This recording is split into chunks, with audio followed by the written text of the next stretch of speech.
Why, hello, Renee. Hi, how are you? Good. Long time no chat. I know, I know. It has And been a minute. it has been a minute for sure. Yeah. Um, for you guys, it's like we never left. So, Yeah. Right. yeah. All right.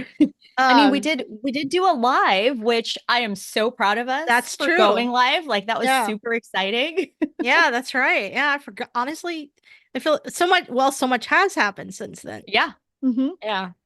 Oh my Oh, gosh, so much has happened.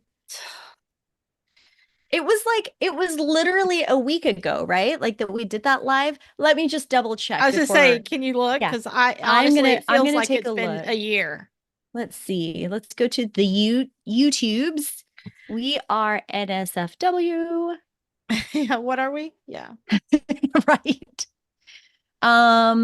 So let's see. 13 days ago. Seriously? Think It was about how much 13 has days happened in ago. 13 days. That is crazy. So it's been 2 weeks. It wasn't 1 week. It's been Yeah, almost okay. 2 weeks. Fair enough. But Jeezy crazy. Yeah. Like in the span of 2 weeks, like it's not even just, oh, there's all this stuff going on. It's like the world changed multiple times. Yeah. Yeah, it did. Yeah. Crazy, crazy stuff. Yeah. It's an So exciting time. It's an exciting time too. it So, is yeah. exciting or interesting, like which Well, both. I both. mean, it's exciting, it's interesting. Well, I mean, here in the US, we have what is it, like 105 days until the election or something? Oh my gosh, are we in the getting close to less than 100 days countdown already? How Is many that is that days real? Let's see. We're in until July. We're about to election go into day? August, September, October, November. Oh yeah. Uh, Let me look. Hold on. Oh, there's an election clock. There's an election clock. We're 102 days, 11 hours, 23 minutes, and 37 seconds. 102 days. Okay.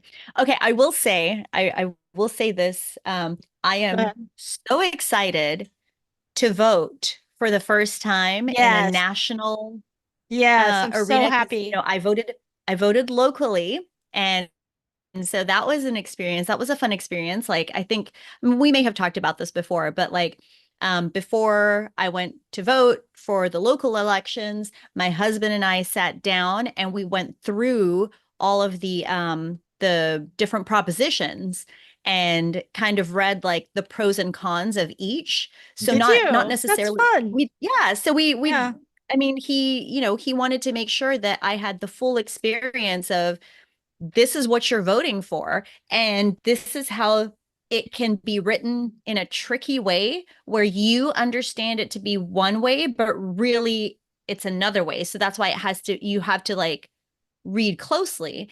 And whenever I share this story about how my husband, helped basically give me homework before I voted, everybody's like, that's a lot of work that you put into just to vote locally. And it's like, but isn't that the point? Like the point is to Yes. be Yes. well informed of what you're voting on, because if it's going, especially in the local elections, right? Because that affects you, that affects us directly. Like whatever I vote for or against is going to affect me in some way, shape, or form. So yeah, I want to know and have accurate information as to what it is I'm saying yes or no to.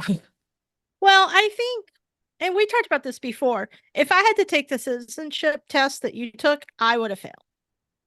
I take for granted. I I don't was think you would born have failed. here. I think you would have been I'm fine. pretty sure I'd have bombed it. So After some of them may have made you like think about it for a second, but I yeah. think you especially you would have been fine. Okay, well, I appreciate that. But I think that a lot of us take all of this for granted.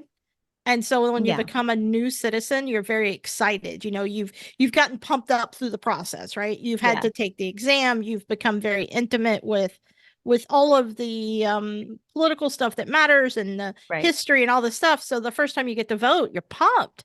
It's not Yeah. like, oh crap, I got to go vote. I wish that everybody would get this excited about voting. But It's really exciting. And so this will be your first national election. Yes, yes, it is. And that's a big deal. Yeah. Um, it's I don't know how much we want to go into that on here. But it's a I was gonna say we could deep dive into that like as a separate sure, but episode. it's a big year for it. Yeah. And so this is a really exciting time to have your Mhm. first election. It's pretty cool. Yeah, yeah. So Yep. yeah, it's good. I'm happy for you. I'm so excited. I have Thank you. another friend that is trying to get her citizenship right now. Uh-huh. And she's really bummed because she said basically she messaged me the other day and said she's like, I just don't think I'm gonna get it. She's been trying forever. It's just going really slow for her. Oh Um, no, why is I that? know. I don't know. I'm not sure. But she said, I just don't think it's going to happen in time to vote. And she's so politically engaged in US Yeah. politics because she's been here most of her life. She's British. And so, anyway, she's really bummed because she really, really wants to vote in this national election, but it doesn't look like her citizenship is going to come through in time. So she's so sad because, Oh, yeah. well, I mean, so I thought that my citizenship was going to take a while. Like I don't know if you remember, but when I originally submitted my application, it said like it told me processing time was like 17 months. And I was Holy like, crap. well, okay, well, 17 months is great, you know. I guess there's a huge backlog or whatever. But it was like a week later, or not even a week later, it was a few days later, I received a notification um, saying that my citizenship test, my interview Mhm. would be scheduled within like 3 weeks or something like that. And I was Okay. like, okay, okay, fantastic. And then after the citizen, like after all of that, basically it went from like 17 months and then it went down to like 12 months and then it went down to 8 months and then it went Mm, to here is the date of your oath swearing mhm. appointment. And I was like, I thought it was supposed to be 17 months. I mean, I'm not complaining, but you know, they give you a preliminary like Sure. Maybe that's what's happening with insane her. I don't processing know. time. I'll see her Yeah. on Saturday, so I'll ask her. Yeah. So Um, just let her know to have yeah, faith because that's what I happened to me. will. Like I thought it was going to be 17 months and I was like, well, I guess, you know, whatever, it's fine because it automatically extended my green card, which was my main concern, you know, because I was so close to the Did you not? I expiration. get confused on this. So you didn't have a permanent green card? There's no so Because uh Joanna, my friend, she has I guess a permanent green card. It'll never expire, her green card. yeah, so But she said it's an old one. your permanent residency doesn't expire, but your green card expires, like the card itself, your identification. It's like your driver's license, Yeah, right? but she has one that doesn't expire. That's what she Yeah, was saying. so I can't remember what year it was, but there was a point where they stopped giving the green cards that were perpetual and then they Yeah. turned it into 10 years. So Okay. you had to renew it every 10 years. Now, what happens if you don't renew it? I mean, really nothing. Like you might get a fine if you were in a situation where you left the country and you were coming back and you didn't have a a valid green card, but your permanent residency, as far as I understood it, your permanent residency itself doesn't get revoked unless you get like deported. Right. I think she immigrated here with her parents in the 80s, like Okay, yeah, that that long makes ago. sense. Yeah. Yeah. Yeah, she said that hers is like paper and it's looking pretty old. Yeah. And See, she's always paranoid when she travels mine was back all to the like UK. mine was super fancy. It's like that really thick like oh what is it? You know those credit cards that are made with like metal in it? Oh, wow, yeah. Okay, so that's what my green card felt like. Oh, And then it wow. had like on the back, it had like holographic things, which was like Oh, how my fun. picture ID was like a hologram inside of the back, like metal part. And it was overlaid with the seal of the United States. Like there were a lot of different things that when you looked at it and you That's turned it in awesome. all different ways, like Yeah. you find a new thing each time. Yeah. Wow, that's pretty Yeah. cool.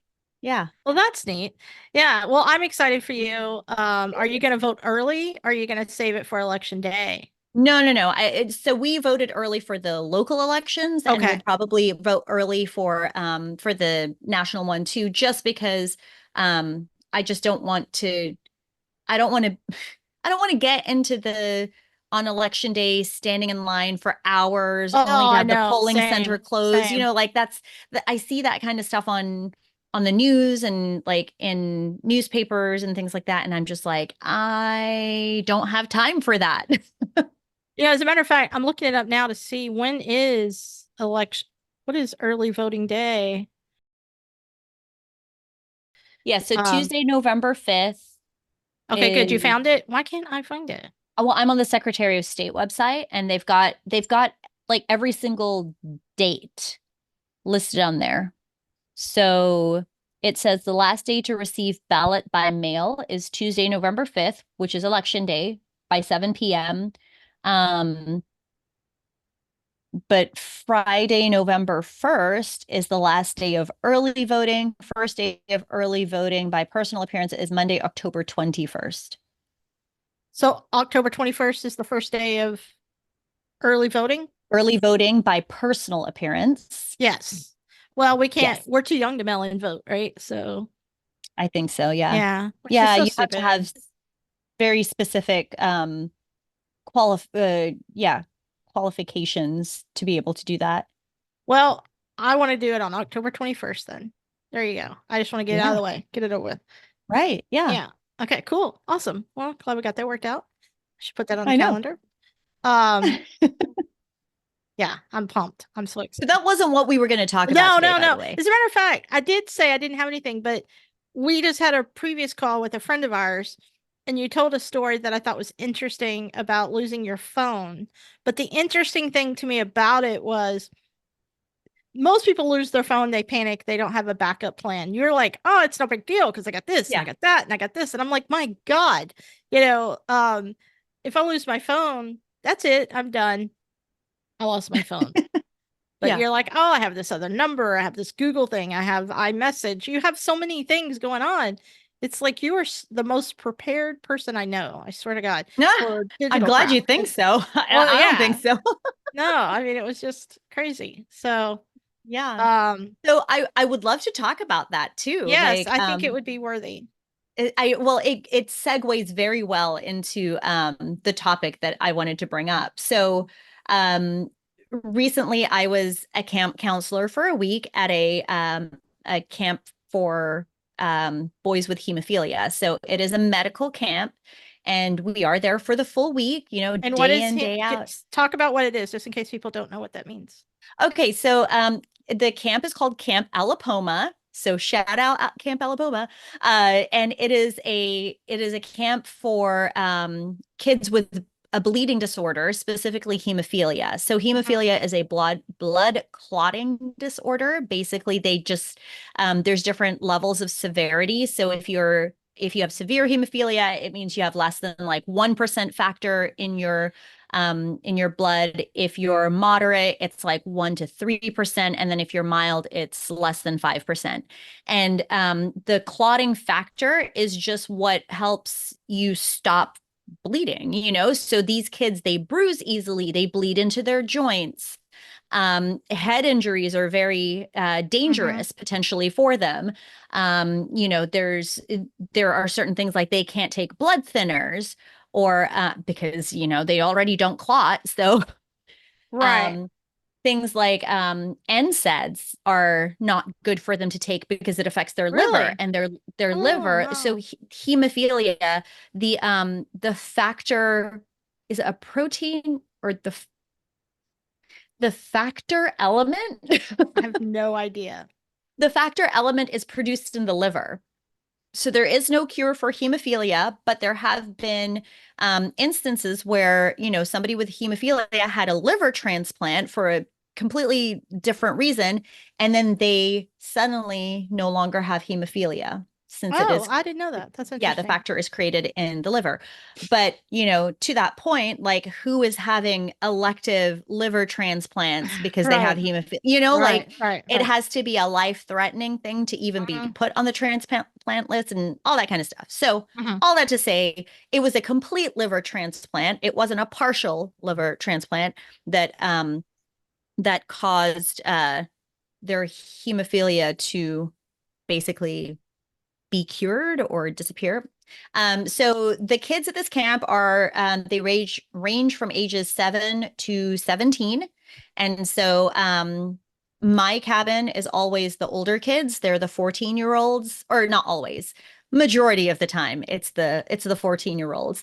And the reason that we consider that the oldest cabin is because when you turn 15, like from 15 to 17, you go into what's called the leadership program. And that is basically to train you to become the next level of leaders, to Hmm. become the next counselors in training, so that once you turn 18, you can come back as a counselor and have the confidence and the tools needed to, basically be a mentor to these kids with the same disorder. So it's a So let lot me of ask a fun. question. Let me ask a Sure. question, just because I can imagine people might be curious about this. Yeah. Two questions. One is, how did you get involved in this? Yeah. Because we haven't, I don't think you mentioned that. I And don't think so. two, why do they need a special camp in the first place? Like, why does this exist? Yeah, so those are two great questions. The Hmm. first, so your first question, how did I even get involved with this, is so my husband has hemophilia. He started off as a Hmm. camper. He attended when he was 7 years old. He went Oh, through the wow. leadership Yeah. program and he became a counselor. And I mean, like, super kudos to him. He has never missed a year. So Really? since he was Wow. 7 years old, he has attended camp every single year as a That is so camper, awesome. as a leadership, as a counselor. And Hmm. so Hmm. yeah, I think, oh, I can't remember. Was it 30?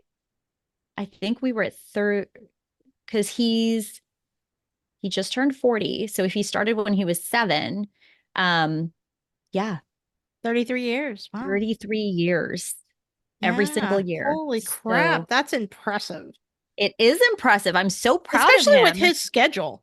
Yeah, So, no, this is his yeah, one non-negotiable. got it. This is Got his it. non-negotiable. He has to be able to attend camp. He has to be able to take his Yeah. PTO for camp. Hmm. Um, so that's how I got involved in it. And I actually didn't start attending as a counselor until after we got married. So we got Mm. married in 2009 and my first year as a counselor was in 2010. And actually he just admitted to me recently, he was like, it actually made him really nervous for me to start attending camp with him because it's Why? like his two worlds were like merging. Oh, yeah. So like his hemophilia family and then, me merging them together was kind of nerve-wracking for him, which I completely understand. But it was Sure. just, I thought it was really cute that he just admitted this to me like when we got back, you Oh, know, this trip? like this trip. Yeah. Oh, that's So like hilarious. last weekend, he was like, the first time you came to camp as a counselor, I was actually really nervous. Like it was really scary for me to combine these two worlds that had always been separate because these are people that have known me since I was a kid. So And it normally more often than not impacts boys. yes. So statistically speaking, Right. medical history has always shown that it only affected boys. And once again, to go back to the whole you know, women or females aren't Hmm. taken seriously or research is not focused on them and things like that. So it turns out I think it's within the past like 5 or 10 years, they've started to realize that females can have hemophilia. It's not at the Mm. same severity. So they don't, it's very rare to see a female with hemophilia in the severe range where it's less than 1% factor levels in their body, or their body produces less than 1% of factor. It's usually more in like the mild to like, 40% or Right. whatever. So enough that it'll affect them, but not enough for research to really be Right. prioritized in the female healthcare for hemophilia. So once again, it's only recently that they've started to admit that, okay, females do carry, or females can be symptomatic of hemophilia. Right. So our daughters, because it is an X-linked recessive genetic Mm-hmm. disorder, um, our daughters are carriers of hemophilia, which means that they're asymptomatic. They don't exhibit any symptoms. They just carry the gene, Mm-hmm. which means that if they have kids, there's like a 50-50 chance that their sons will have hemophilia. Mm-hmm. And And that's rough. Yeah, yeah, that's rough to know. Yeah. yeah, it is. It is rough, but that's something that we talked about at camp the during like the oh, what is it? During med notes. So when we were talking to the nurses and things like that, just the advancements in the technology of treatment and medications, it has grown exponentially to the point that like from when I started to now, like this, I've basically been going for what, like 9 years or something like Mm-hmm. that. So so from when I started back in 2010 to now, the way that the prophy, which is their prophylaxis, like their medications and how frequently they take it, Mm-hmm. um, the whole process has changed so much. So when I first started, every single morning we would take kids, most of them, because majority of them are severe, we would take kids to we call it the quack shack, which is the medical building. So Yeah. we take them to the quack shack in That's the funny. morning to do their prophylaxis, which is, it's an IV injection of factor. And so it would be so busy in the mornings that, you were always trying to get there as early as possible. So sometimes we're taking these kids there at like 6:30 in the morning, just so we could be like the Dang. first for Yeah. them to get their medication and then come back. And this was every single day. So some of these kids were having prophy twice a day, every day. Some of them were only doing Wow. it like 3 times. I say only. Some of them were only doing it 3 times a week, like Monday, Wednesday, Friday. Mm-hmm. Some of them were only doing it once a week. So Mm. it was a very varied um, frequency of medication that they needed to take. And that was back in 2010. So this most recent year, we had two campers that needed to go to Oh, look at that. wow. Celebrate. Wow. Look at that. Yeah. We had two campers that needed to go to the quack shack one time Okay. for their medication. That was it. So we went from every single day, twice a day sometimes, that kids needed medication, to these two kids that just needed their medication one time during the week, because that was the once a month that they needed to take Wow. their medication. Like, Yeah. so amazing, so amazing. And That's and great. yeah, it is. So that's how I got into it. And Right. then your second question was, why do kids like this need a camp Right. like this, right? So a lot of the time, like if we're doing a comparison between then and now again, Yes. these kids they're in a very protective bubble. There's a lot of things that they can't do. Like there's certain sports they can't play contact sports. So football is completely out of the question. Soccer is questionable. We have kids that, they play baseball, but even that is like they're very limited in the positions that they could play, because of, wear and tear. Like as a pitcher, there's a lot of like shoulder injuries, and Yeah. because hemophiliacs bleed into their joints, that's very painful. So if they get a joint Right. bleed, then they can't pitch. Mm-hmm. And even if they're on the field, like if they're, basemen or out in the outfield or whatever, there is always that potential that they could get hit in the head with the baseball that's going Yeah. 90 to 100 miles an hour, you know, like, and that could potentially be life threatening to them. So, the sports that they can play are things like swimming. They could be on the swim team because it's Mm-hmm. low impact, but it's still like a team thing. Um, and I think that's like the safest sport that they're allowed to play without needing really like Right. a doctor to sign off on it. But the reason that they need a camp like this is because being surrounded by other kids who understand what they're going through, who understand the limitations that they Mm-hmm. have, you know, who understand what it feels like to constantly be sheltered, and then just have a place that is, it's a medical facility, like it's covered, the staff are nurses and doctors and social Mm-hmm. workers, you know. Mm-hmm. Like this is the safest camp for them to attend where they can just be kids, like they Yes. can just be boys. You know, there's like zip lining, there's ropes course, there's archery, fishing, boats, you know, canoeing, kayaking, um, they have arts and crafts, they have pottery, like Mm-hmm. just all of the things that for the most part, they have an adult that's kind of hovering behind them, constantly saying, "Oh, you need to be careful. Oh, you can't do this. Oh, no, this Mm-hmm. is too dangerous." But at this camp, because of the way that it's designed, it's like, these are the activities that you can do. And they're like, "Oh my gosh, I can do archery. Like I'm allowed to do that." Yeah. Or, Yeah. you know, "Oh, I can go kayaking. Like you're gonna let me get in a kayak in the middle of a lake, you know?"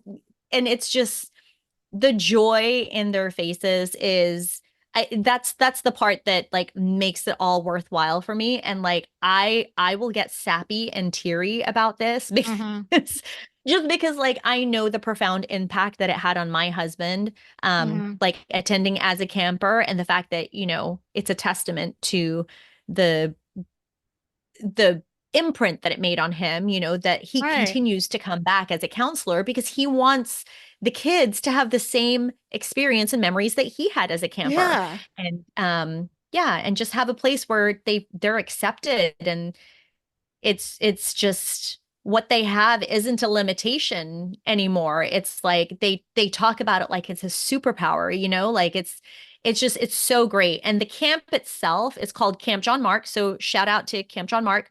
Um, Camp John Mark hosts these summer camps for different medical disorders all throughout the Mm. summer. So Mm. Okay. Hemophilia is one week. They have one camp for kids with sickle cell disease. Okay. They have a camp for kids with active cancer. They have a camp for kids that are survivors of cancer. They have a camp for Camp Renal is for kidney disease. Yeah. Yeah, just all sorts of stuff. So the fact that they have this really safe and like enjoyable place for kids that may not necessarily have a normal Mm-hmm. childhood. Mm-hmm. It's just, I think it's such a beautiful thing. Like I'm a huge supporter of everything that they do. That's great. Well, So that was that's my awesome. that So was that all was of my that, thing. yeah. So all of that to say, going back to the lake, Uh-huh. you lost your phone. Yeah. All of that to say, yeah. So that's the whole hullabaloo. Okay, so Um, I was taking pictures, like I was helping the staff taking pictures of the campers that could go back to their parents so that their parents could like look through albums of what their kids are up to while they're at camp, Mm-hmm. right? So I knew going into it, my project was boats. So that meant that I was on a boat, whether it was a canoe or a kayak with camper or campers, plural. I knew that it was a risk taking my phone onto the boats or kayaks, right? Right. And so the one day that I decided, you know what, I'm going to take this risk. I have a wet bag that, you know, is on a lanyard around my neck. I can get some like awesome That's the only shots. day you took your That was sorry. the only day that I took my phone out onto the boat. Usually I kept it in my backpack that was on the dock. That's Um, awesome. but the one day that I was like, you know what, the activity for boats project that day was canoe tipping. So we were going to Mm, flip the boat, and then the kids would learn how to flip it back and then get back in. So hmm. flip it back without making it full of water and then get back in. So it's a skill building thing. Like that's a Right. great skill to learn, right? Like how Sure. do you flip a Absolutely. canoe back when you're a kid? And so in my head, I was thinking, oh, I could get some great shots of like the kids tipping out of the boats and then getting back in and like in the Hmm. water. Hmm. Like how cool would those shots be? Like that was the thought process in my head. And once again, I knew the risk going in, but I was thinking, well, it's in a little like wet bag and it'll float. It's not a big deal if it comes off, you know, if it goes off into the lake, right? So I happened to have one of the younger campers in my canoe. So we were tipping the canoe. So we flipped the canoe, and then he was kind of struggling to get back into the canoe because, they're a little bit deeper. Hmm. Um, or the canoes are set a little bit deeper. And, as an 8-year-old kid, you're small, right? So Yeah. like as I'm helping him, like I'm pulling the side of the canoe down a little, like we'd already flipped it right side up. By the way, the technique is called the Texas T. So if Okay. you are ever interested in looking that up, like go ahead, look up Texas T for when your boat or your canoe or kayak flips. Okay. Okay. Okay. And so anyways, I was helping him get back in. And then as I did it, I guess like when I pulled down on the side of the canoe, like the lip, because there's a lip on it Right. and Right. it kind of like comes out like that. So the edge of it caught on my bag, on my wet phone bag, and I Hmm. didn't realize it. And so when I pulled myself up into the canoe, it snapped off my Hmm. lanyard. Hmm. So the bag snapped off my lanyard. I thought it had caught on my life jacket. But once I got back in the boat, I went to go take a picture of the camper and I was like, oh, well, my phone is gone. And as Yeah. I look over the edge, I see the bag like, ooh, going down Like into the almost depths of sounds the almost lake. sounds like a cartoon scene, you know? Yeah, no, it Yeah. totally Yeah. was. It was totally a cartoon thing. And then I was like, I waved down because they had two lifeguards on paddles, like paddle boats, out there. And I was like, hey, just so you know, like if you see my phone, like it's in a little bag. If it floats towards you, just grab it. It's mine. And then they were freaking out. And they were like, oh my gosh, we've got to find your phone. I'm like, no, it's totally fine. Like if it floats up, it floats up. If you see it, grab it. It's not a big deal. Um, I felt so bad because I think they were like so stressed out that my phone was in Oh, the that's in so the cute. lake Yeah. in the water, and I was like, it's no big deal. I swear. Now, granted, these are college students, Yeah. so I can see how for them, like losing your phone is like the end of the world. But I am a Right. geriatric millennial, and I'm like, Yeah. I had to live through like waiting until 9 p.m. before I could make phone calls because, you got charged per minute. And then when text Yeah. messages became a thing, your packages started off at either 100 text messages a month or 500. And if you had the 500 text messages a month, like you were super cool. Yeah. And yeah, so like not a huge deal. And to your point, Renee, But um, also, right. but also to your point, yes, my entire existence is accessible on my phone, Hmm. meaning, communication with clients, like video editing, um, documents, like everything is on my phone. I do have everything backed up Hmm. constantly. So I Right. have I have multiple backups for like pictures or downloads. So any files that like end up on my phone, they get Hmm. backed up to multiple cloud services. Right. My phone itself does a full system backup. I think it's like it takes a snapshot like I think I have set up for like every 2 hours. Right. Um, so once again, I was not super But you also apparently have concerned. another phone number, a Google phone number. You have Yes. iMessage. So you were never even, plus I forgot your husband's at camp with you. Yeah, yeah. Yeah. So like, you're never too far from your kids. Right. Yeah, it was like a perfect ideal situation for losing your phone. But the Yeah. interesting part was the fact to me that you had iMessage and Google. So it was like you were still so highly connected, Yeah. right? And I just think Yeah. that's interesting because to your point, if you think about how I've started I started realizing that my watch, right? Do you have a watch? Do you I have a do. Google Well, I have a watch? Garmin. Yeah, Garmin. Okay. All the notifications. I realize sometimes I can go very long without ever using my phone because all of the Uh-huh. notifications come to my watch, which is also highly annoying because it's hard to disconnect. Yeah. Because if you turn it off on your watch, like focus mode on an iPhone, it turns it on focus mode on your iPhone too, which is not really what I wanted. And so Mm-hmm. it like becomes so complicated, we're all so highly connected. So when you were telling this story earlier, I just realized how you're even next level connected. Um, and I just think that's really interesting. So you had your Garmin. You get text messages on your Garmin? So I get notifications. Basically, the Garmin, it's not your typical smartwatch, if that makes any Okay. sense. So Yeah. basically, like I can't make calls or text messages from my watch. It'll just Hmm. let me know what my phone is saying. So I did that on purpose, by the way, because the thought of we already have this attached to our see, I just picked it Yeah. up. I knew exactly where Yeah. it was. We're already so attached to this device. I was feeling trapped by the thought that if I have it like as a watch and it can do everything that my phone can do, then I feel obligated to always Right. be accessible. And I'm like, It's I would true. rather not. It's good and it's bad.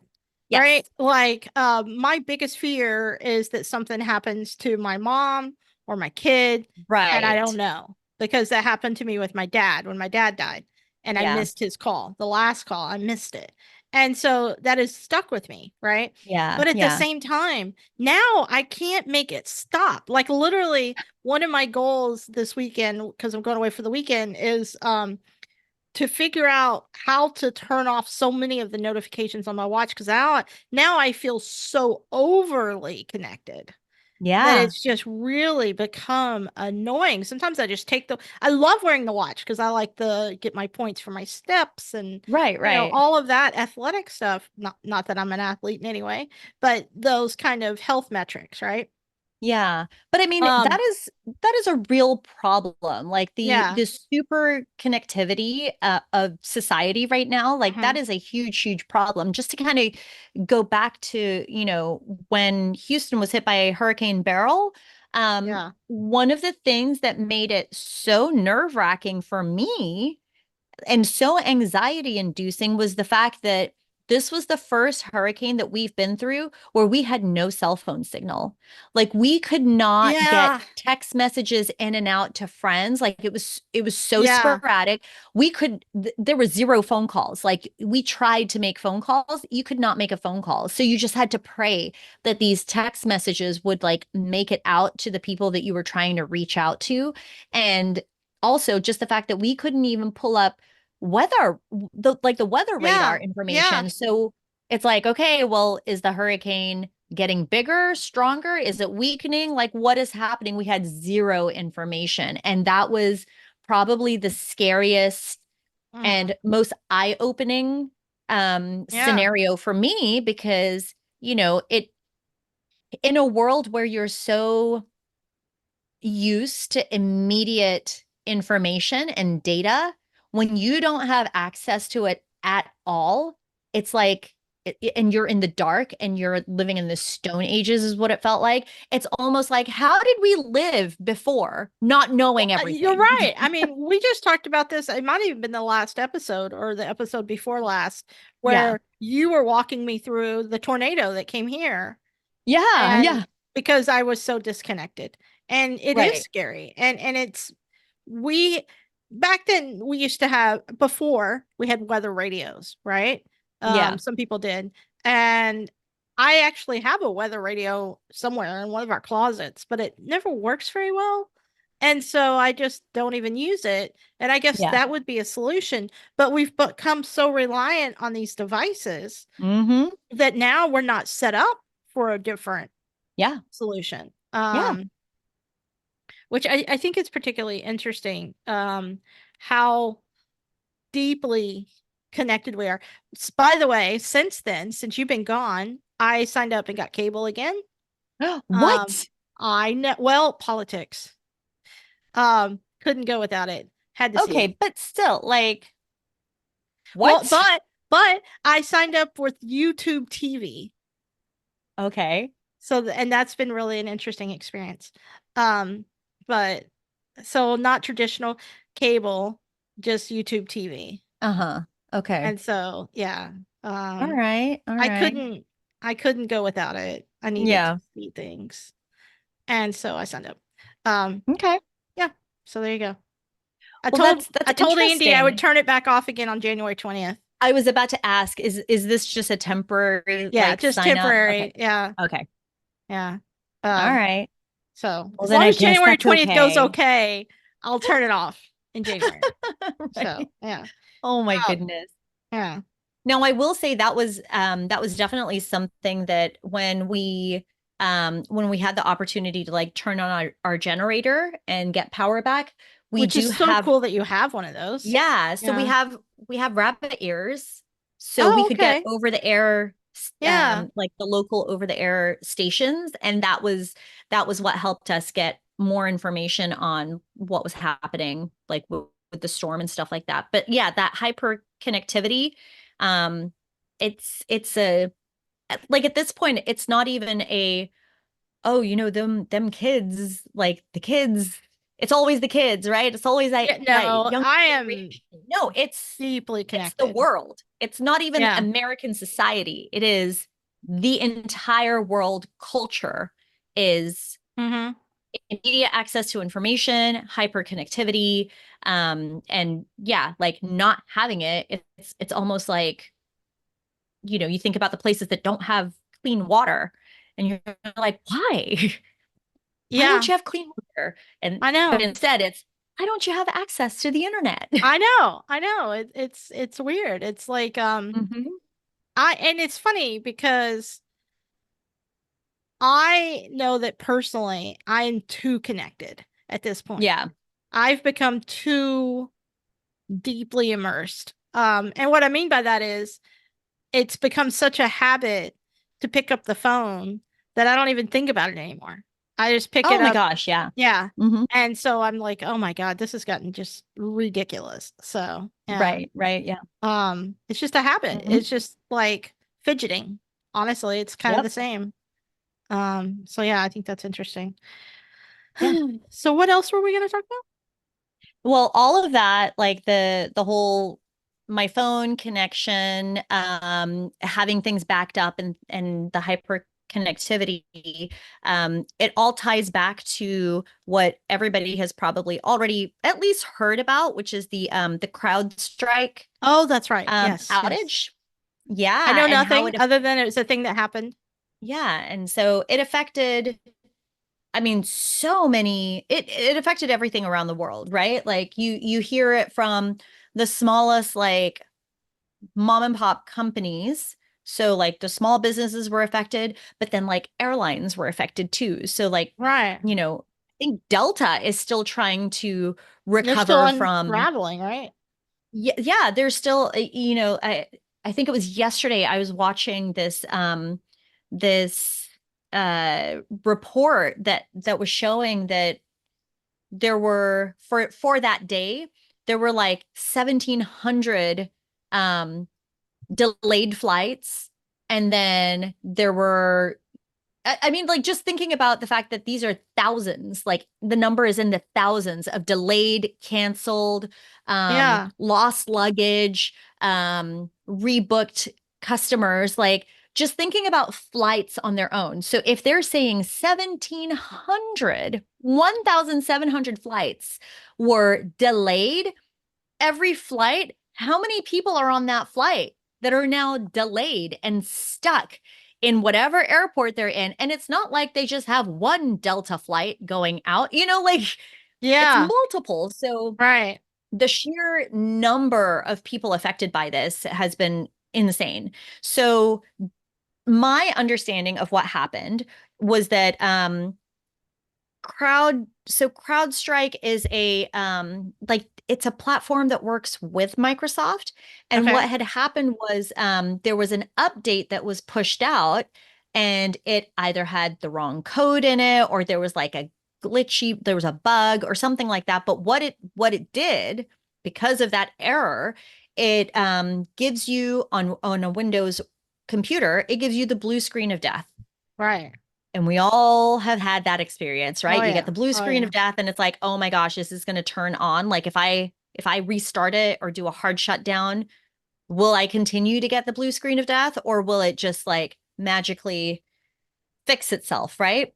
And so it was going in a constant like restart loop. So all of the companies that had this particular software on their computers, on their Windows computers, because it didn't affect Mac, it was Windows computers, it would cycle through the blue screen of death. And so that means you can't access anything on the hard drive. You cannot get into the system. You cannot access your software, your programs, and things like that. And that is not good news for, you know, medical So facilities so it or wasn't something that clients. it wasn't like you had to go do an update on your computer and then something went wrong. This is just something that just happened.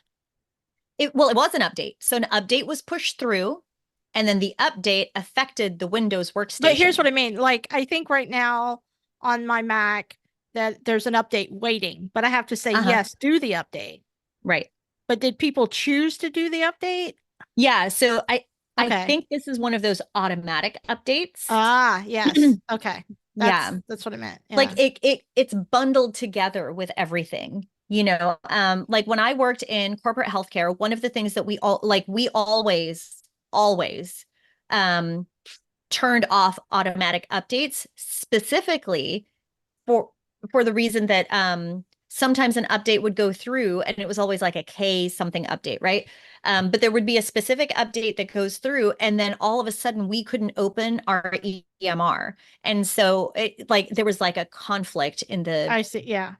communication of it or whatever. So what we would have to do is we would have a quarantined computer. So one computer that whenever Windows is like, we're releasing an update, we're like, okay, we're gonna try it on this computer that, it's just got it's part of the network, right? Mm-hmm. But this specific computer is also isolated enough that we can screw it up Mm-hmm. and it's fine. Right. So we would test it on the quarantine computer, and if it broke our EMR, then we knew not to push that update. We knew that we could write a script that'll push through all of the updates except for the one that broke it. Because that's the other thing that you could do. You can specify, yes, I want all of it, or no, I only want these updates. Do not do this one. So we could Mm-hmm. get really specific with it. And I think that's what happened with this CrowdStrike thing. Now, if there are absolutely people that know the technicalities and they know Oh, more sure. details than Yeah. I do. I'm just going off of like what I understood based on my preliminary you know, just kind of looking it up while I was at camp. Because this all happened while I was at camp, and I was just trying to get information to make sure that it didn't affect my clients, because like what a pickle to be in, that I'm in a place where data is not easily accessible, and then all of a sudden my healthcare clients, their systems go down, or any of my other small business clients, like their systems are affected. Like I did not want to have to be dealing with that, and taking away from the camp experience because Yeah. of something that I knew nothing about. Right. So, Well, yeah. So all of that to say, it's a stark reminder of how dependent we are on these exactly. systems that we have built working. Well, And when it's they true. don't work, society doesn't work. In this book that I really want you to read, the nuclear war book, Uh-huh. um, an EMP goes off over the You United text it to States. me, right? What's that? You text it to me, right? Gosh, I think so. Um, but an EMP goes off over the United States, the entire United States. And the devastation of that is almost as bad as the devastation of the nuclear war. Um, Jeez. yeah, it was surprising um, how what impact that has on our society now. It's pretty Yeah. wild. Yeah. It's pretty wild, honestly. I'm sending you the link Yeah. now. I was gonna say, can you send me the link? Because I'm Yeah. looking for the message that you sent me about it, but we text each other about all sorts of things. I know. So It's I'm like like, if you don't I click don't on know it right what to away, look for. there you go. Thanks. Yeah. So, but the EMP, the impact of our electronics dying on us as a nation is as devastating as anything else that could possibly happen because our cars wouldn't start. Mm-hmm. Our our dependency on the internet and computers is, well, I mean, it would be like going back to the 1800s or something. Right. Nothing would Yeah. work. Nothing. We're Yeah. fortunate that this thing was fixed so quickly and that it Well, didn't have a bigger impact. well, And are you also talking about go Apple, right? So Well, okay, so with the CrowdStrike thing, yeah, the do you know what the fix was? no. The fix is updating each individual computer.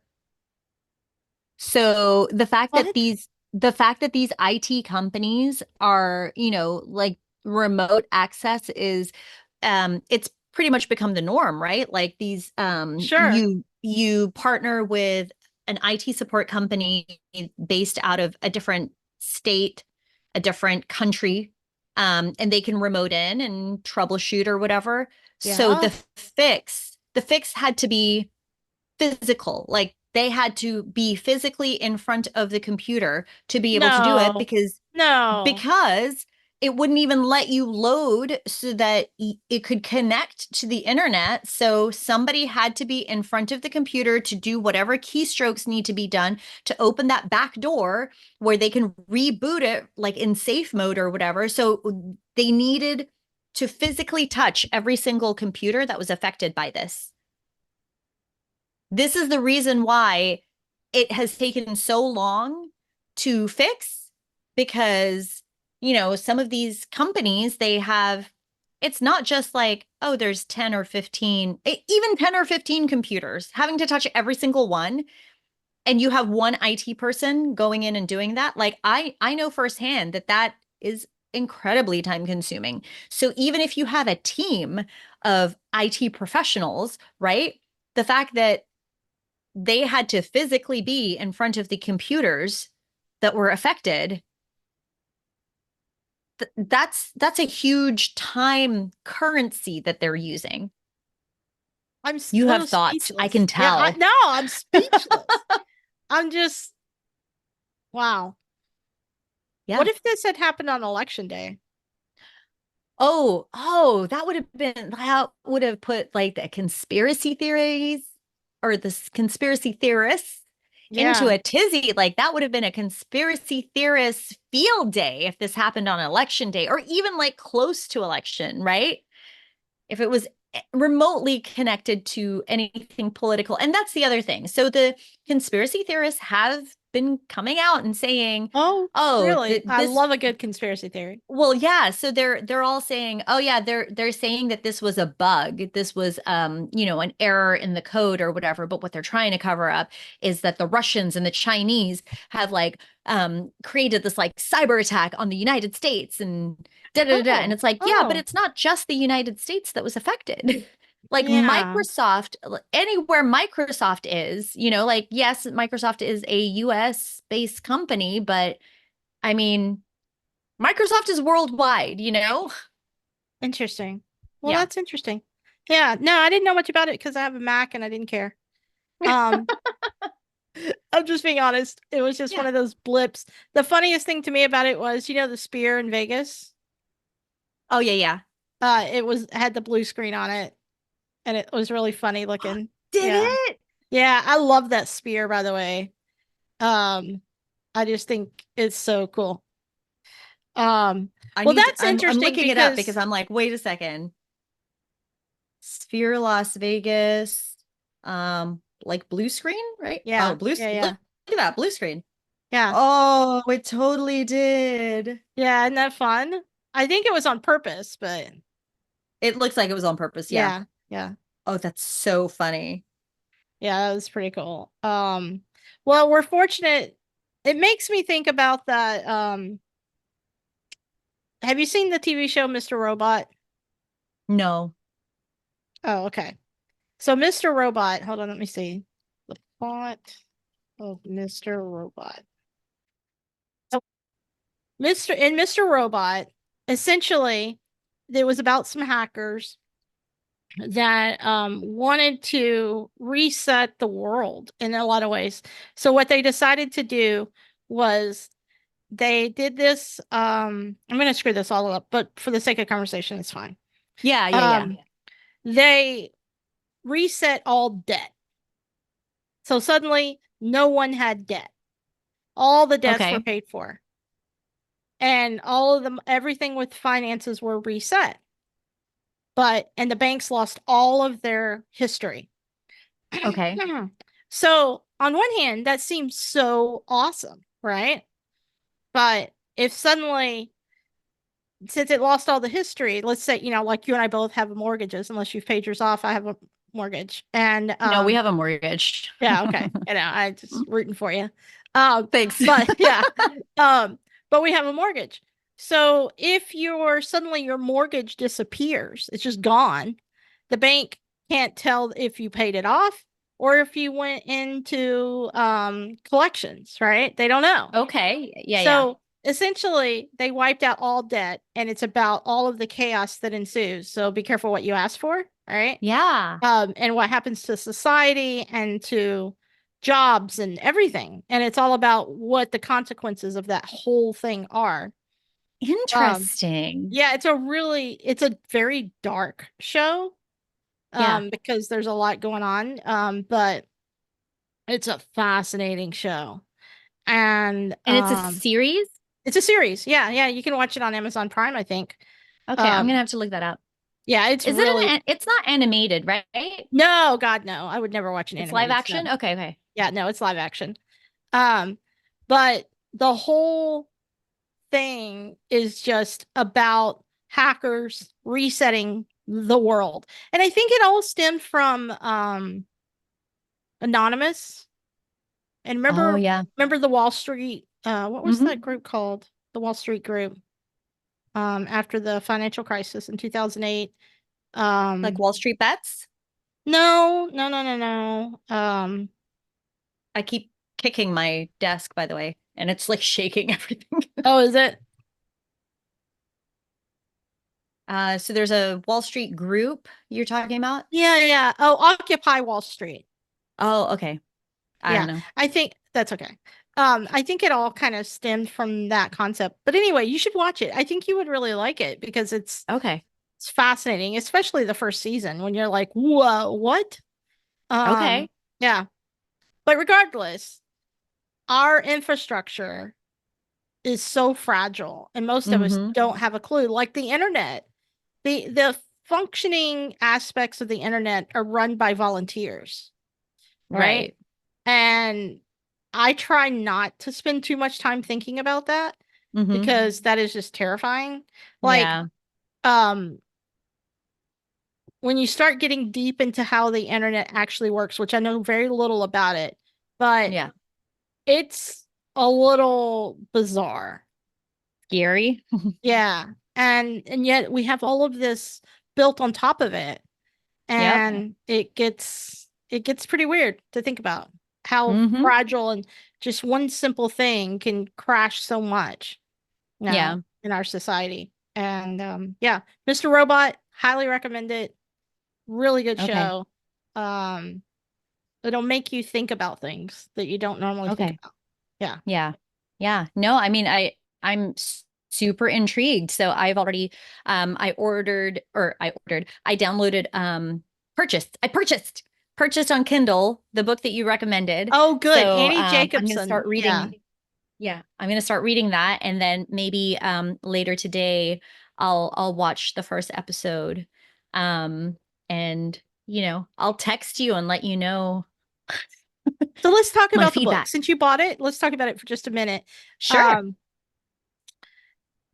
so it's one of the most interesting books I've ever read for so many reasons. But one of them Hmm. is she is a reporter who wrote this book. I think she's a reporter. She's a journalist and she wrote this book. But the beginning, she wanted to understand how functionally nuclear war works. Okay. Okay. And so she started researching the technicalities of like somebody is sending a nuclear thing at us. What happens? What happens there? What happens here? Like step by step action of Hmm. how it all happens and how it's designed to happen and how our system is set up and how Yeah. other nations' systems are set up and all these technicalities, which is very dry, dense stuff. Right, But she right. wanted to explain the implications of it. So she took all of this the what is it? Oh, Freedom of Information Act, right? And she Mm-hmm. interviewed a whole bunch of military people and retired and current, and she had all this access.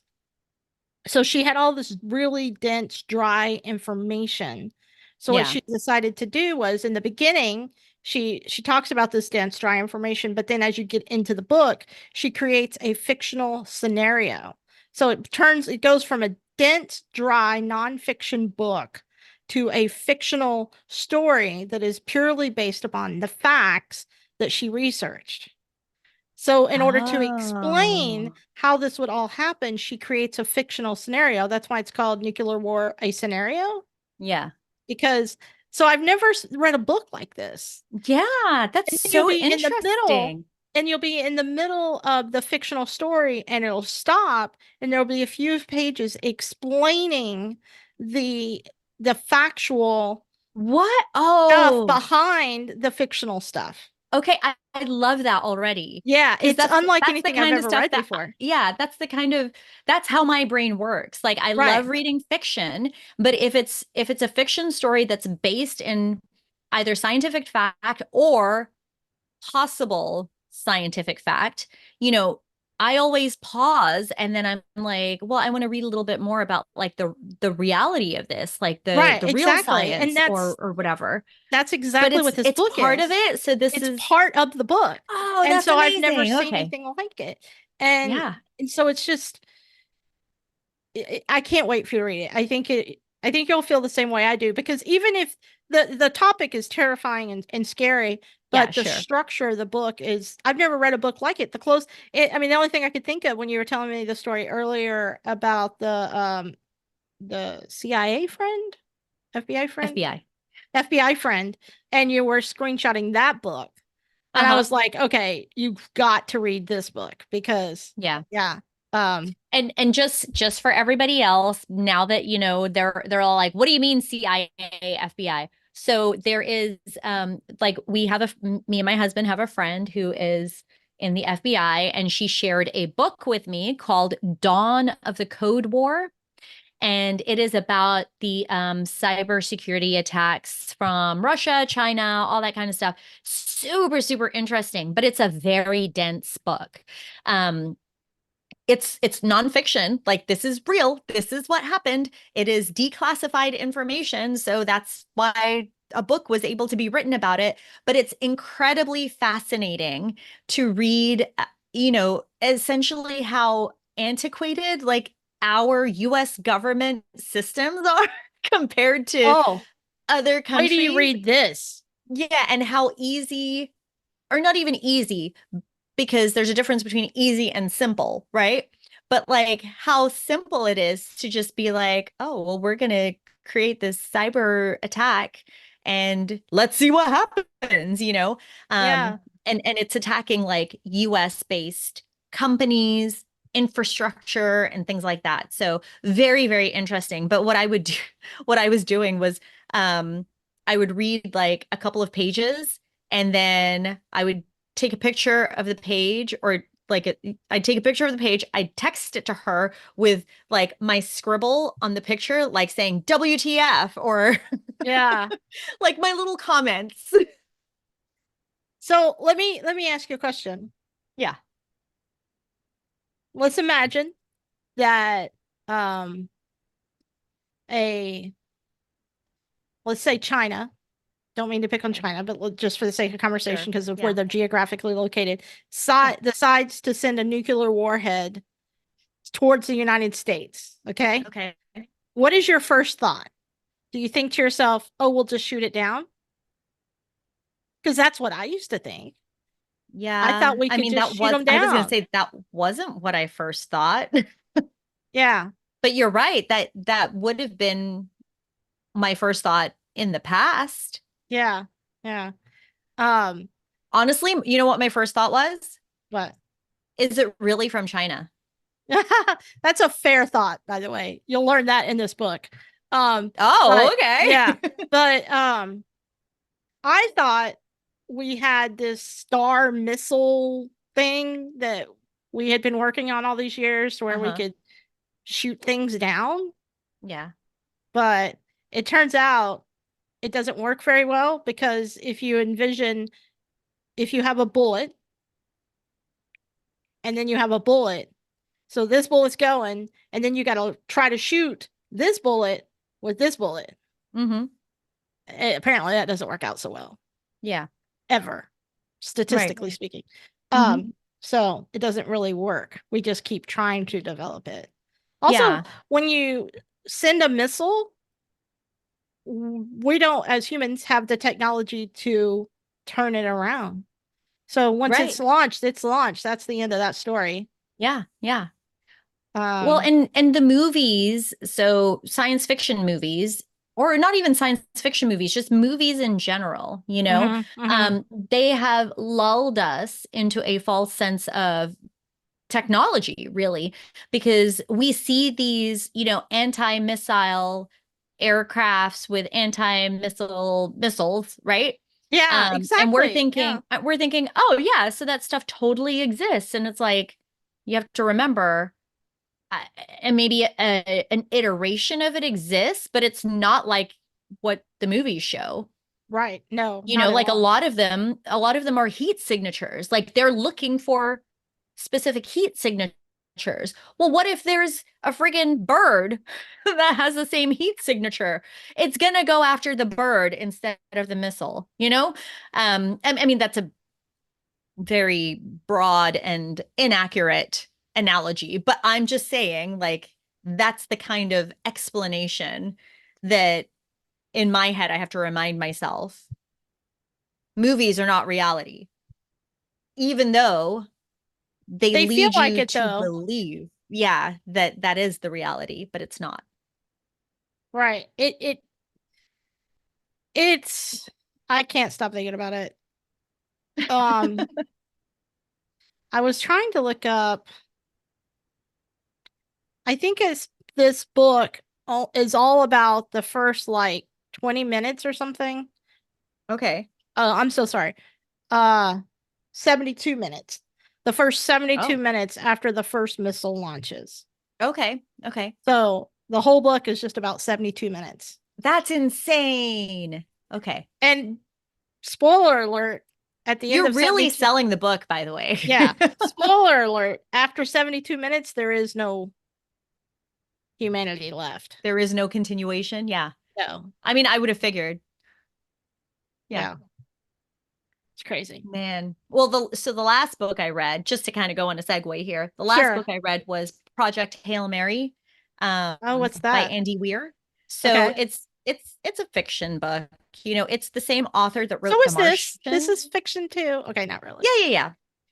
But it's the same author that wrote The Martian, which the movie is based off of. I don't know if you Okay. watched the Matt Damon I movie, feel like The I did. Martian. I think I did. Like I feel like I his name did. is Mark Watney. He gets stuck on Mars by Yes. himself. Yes, that's right. Yeah. Yes. Okay. Yes. So the book Project Hail Mary is the same author, and it's the same kind of humor. And like it is so interesting. As I'm reading it, I forget that it's a fiction story because like I'm reading it as if, oh, this is like this science is real. This global concern is real. The science behind it, like the scientific reasonings are real. Like I'm reading it and I'm Yeah. just accepting it like, yeah, no, this is totally legit. But it's a Yeah. sci-fi book, you know? And I'm like, Well, I oh, mean, a lot of it's based in either reality or potential reality. yeah. Well, Yeah. and that's what makes things like, you know, Star Trek so interesting is Right. because like there's a whole like cult following of people who have shown like they've shown the direct links between things shown in Star Trek and like technology and reality now. Mm, It's like, look, mm. Star Trek talked about this back in the 60s, and then look at us now in the 2020s. Yeah. So, I'm starving because I Okay. waited to have lunch. I haven't had lunch yet. Um, Okay. yeah. So I should probably go do that.